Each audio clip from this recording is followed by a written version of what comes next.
Ninawan. ICT merupakan singkatan teknologi maklumat dan komunikasi. Tidak dapat dinafikan bahwa perkembangan ICT memberi sumbangan besar dalam meningkatkan kualitas hidup manusia dari segi ekonomi, politik, sosial, kerohanian, dan juga kebudayaan. Walau bagaimanapun, setiap keadaan ada lawannya, ada kaya, ada miskin, ada sedang, ada susah. ICT boleh disalahgunakan oleh seseorang yang bertujuan untuk menjalani kegiatan negatif. Contoh isu digital yang beri ancaman kepada kesempatan sosial yang kita ingin bentangkan pada hari ini adalah salah guna sijuk digital vaksinasi COVID-19. Sebenarnya, pegangan pada prinsip mencegah lebih baik daripada mengobati telah mendorong kerajaan-kerajaan di dunia menjadikan sijuk digital vaksinasi COVID-19 sebagai salah satu langkah untuk mencegah COVID-19. Kerajaan-kerajaan ini melaksanakan sekatan terhadap pergerakan rakyat. Dengan ini, rakyat mestilah menunjukkan sijuk digital vaksinasi COVID-19 kepada pihak berkuasa sebagai tiket keinginan bergerak bebas pada waktu pandemik COVID-19. Usaha ini adalah untuk menggalakkan rakyat supaya menerima vaksin dan mengawasi penularan wabak COVID-19 secara tidak langsung. Di Malaysia, sijuk digital ini boleh diperolehi melalui aplikasi MySejahtera yang telah dimuat turun oleh kira-kira 24.5 juta orang pengguna pada tahun 2020 menurut Pegawai Kementerian Kesihatan. Namun begitu, sesetengah golongan anti vaksin membelinya secara haram untuk bergerak bebas sehingga mencetuskan kes-kes pemalsuan sijuk digital vaksinasi COVID-19.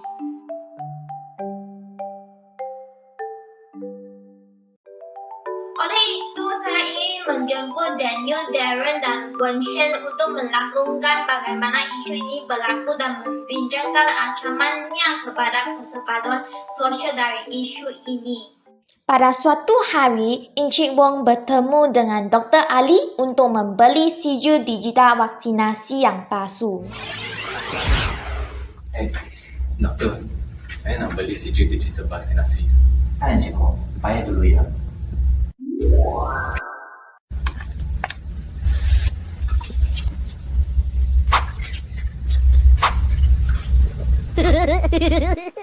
Doktor, manakah sijuk saya? Sila tunggu ya. Open link ini, sijuk tu akan muncul dalam MySejahtera kamu. Okey, terima kasih ya dok. Saya mampu pergi mana-mana dengan sijuk yang palsu ini. Tanpa divaksin, Encik Wong berisiko tinggi menjangkiti COVID-19.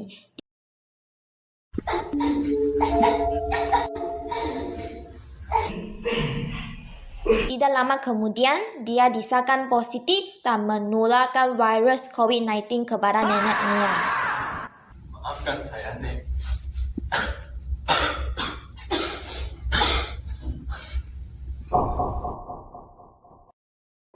Hisan 1. Saya bernama Encik Wong. Berdasarkan cerita yang saya lakukan tadi, saya mampu menjelaskan tentang bahawa salah guna sijuk digital vaksinasi COVID-19 boleh menjejaskan kesihatan sendiri dan orang lain. Pemalsuan sijuk digital vaksinasi ini tidak membenarkan pihak berkuasa membuat keputusan yang tepat mengenai status vaksinasi seseorang, sehingga munculnya keadaan yang tidak selamat apabila pembeli-pembeli sijuk digital vaksinasi yang palsu bergerak bebas di luar. Sijuk digital vaksinasi yang palsu telah membantu pembeli-pembeli menyembunyikan status vaksinasi yang tidak berdaya imuniti tanpa kesedaran terhadap potensi mereka untuk meningkatkan risiko penyebaran virus dan membahayakan kesihatan orang lain. Sebenarnya, mereka yang belum divaksinasi mempunyai tahap imuniti yang rendah dan dilarang untuk bergerak bebas. Menurut laman web Kementerian Kesihatan Malaysia pada 3 Ogos 2021, suntikan vaksin COVID-19 ialah proses untuk membentuk antibodi penduduk dan seterusnya mengurangkan kebarangkalian berlaku komplikasi penyakit tersebut. Namun begitu, dengan sijuk digital vaksinasi yang palsu, mereka dapat menggelirukan masyarakat dan bergerak bebas dengan kemungkinan besar membawa coronavirus. Tindakan seseorang yang tidak bertanggungjawab ini akan mengancam keselamatan dan kesihatan masyarakat secara keseluruhan kerana nilai statistik rosak susu sebelangga. Dengan ini, kerana jangkitan COVID-19 di Malaysia meningkat, sama ada kes-kes kematian akibat COVID-19. Selepas 1 bulan, mereka akhirnya ditangkap oleh polis. Polis sedang memberi nasihat kepada Encik Wong dan Dr. Ali di Balai Polis. Encik Wong, Dr. Ali, kamu tahu apa yang kamu buat salah? Kamu tahu apa kesan yang akan berlaku kepada sosial daripada tingkah laku kamu ini?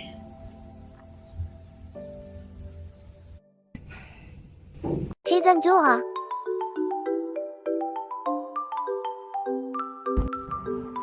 Saya polis. Encik Wong dan Dr. Ali di sini. Saya ingin memberi nasihat kepada kamu dan juga setiap orang yang menonton video ini. Kesan kedua yang dimaparkan dalam isu salah guna digital vaksinasi COVID-19 ini adalah kes-kes jenayah Malaysia meningkat. Hal ini dikatakan demikian kerana sikap penyalahgunaan sijil digital vaksinasi COVID-19 telah mencabar peruntukan perundangan negara kita. Sebagai analoginya, sikap menyemukakan maklumat palsu adalah satu kesalahan di bawah Seksyen 22 Akta Pencegahan dan Pengawalan Penyakit Berjangkit 1988. Kalau kesalahan ditentukan, hukuman penjara maksimum 2 tahun atau denda atau kedua-duanya akan dijatuhi. Dengan ini, beban kerja pihak kerajaan dan pihak polis semakin meningkat untuk menyiasat kes-kes penyalahgunaan sijil digital vaksinasi COVID-19. Sikap sebahagian rakyat yang tidak bekerjasama dalam isu penggunaan sijil digital vaksinasi yang palsu mengakibatkan pemecahan masyarakat. Bukan itu sahaja, keberkesanan aplikasi seperti MySejahtera akan dipersoalkan kerana kegiatan jual beli sijil vaksinasi yang palsu telah merosakkan sistem pengurusan program imunisasi COVID-19 kebangsaan. Menurut mantan Menteri Kewangan Tengku Datuk Seri Utama Tengku Zafrul bin Tengku Abdul Aziz, sebanyak 196 juta ringgit Malaysia telah diperuntukkan dalam penciptaan dan pengemaskinan aplikasi MySejahtera. Sumber-sumber negara seperti tenaga, masa dan wang yang digunakan untuk mencegah penularan COVID-19 telah dibazirkan dalam isu-isu penyalahgunaan sijil digital vaksinasi COVID-19 sehingga mengecewakan rakyat Malaysia. Pendek kata, konflik-konflik sosial yang berlaku telah menyebabkan hubungan rakyat Malaysia menjadi tegang dan renggang. Bab kata peribahasa Melayu, bersatu tengguh, bercerai roboh. Kes jual beli sijil digital vaksinasi COVID-19 palsu ini telah dilaporkan dan seterusnya menimbulkan ketidakpuasan hati dalam kalangan masyarakat. Dalam perjalanan ke penjara, Dr. Ali melihat ramai orang yang membuat pandangan kehilangan kepercayaan terhadap sistem sijil digital COVID-19 dan keperluan untuk mengambil vaksin. Dia kemudian menyedari bahawa apa-apa yang dilakukannya telah menjejaskan usaha kerajaan untuk mencegah COVID-19. Pada ketika itu, dia menyesali perbuatannya. Maafkan saya. Kesalahan saya telah membawa kesan negatif kepada negaraku. Saya sepatutnya tidak melakukan ini. Kesan 3.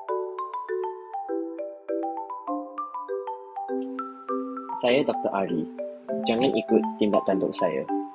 Kesan ketiga, salah guna sijil digital vaksinasi ini yang saya ingin bincangkan adalah kehilangan keyakinan dan kepercayaan masyarakat terhadap usaha kerajaan untuk mempromosikan pengambilan vaksin.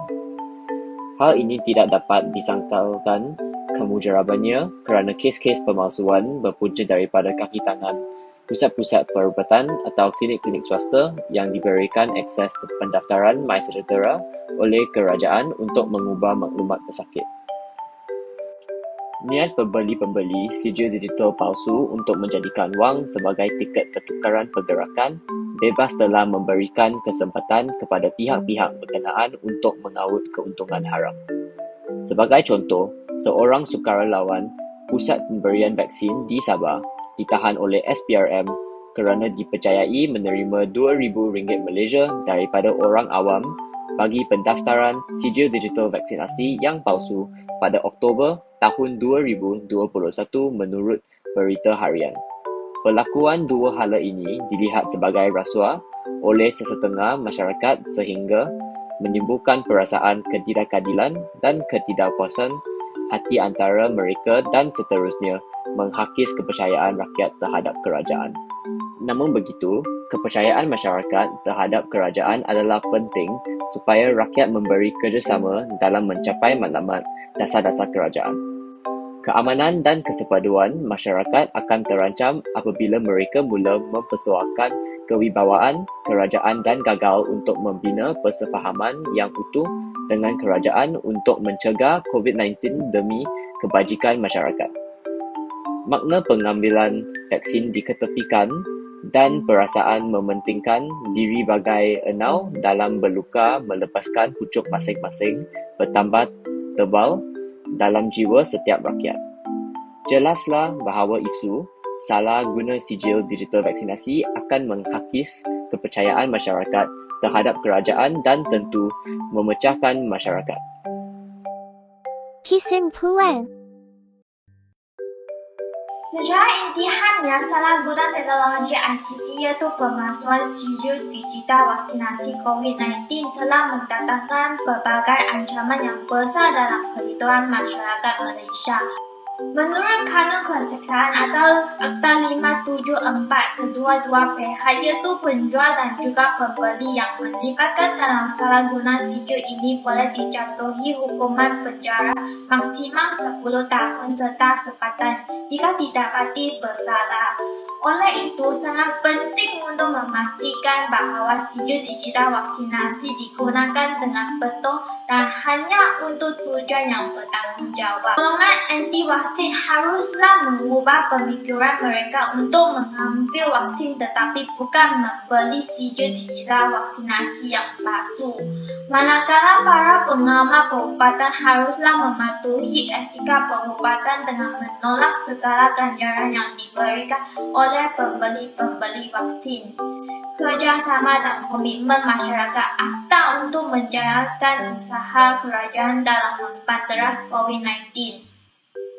Dengan ini, integriti sistem vaksinasi dapat dikekalkan untuk memastikan keselamatan dan kesejahteraan masyarakat.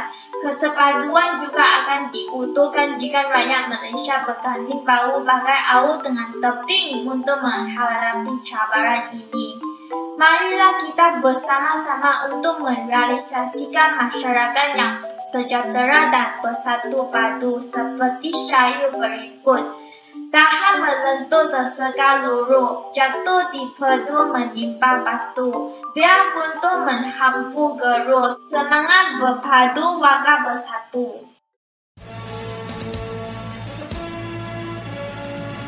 Biarkan Malaysia terus cemerlang, gemilang dan terbilang.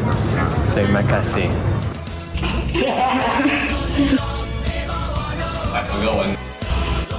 Maafkan saya, Next.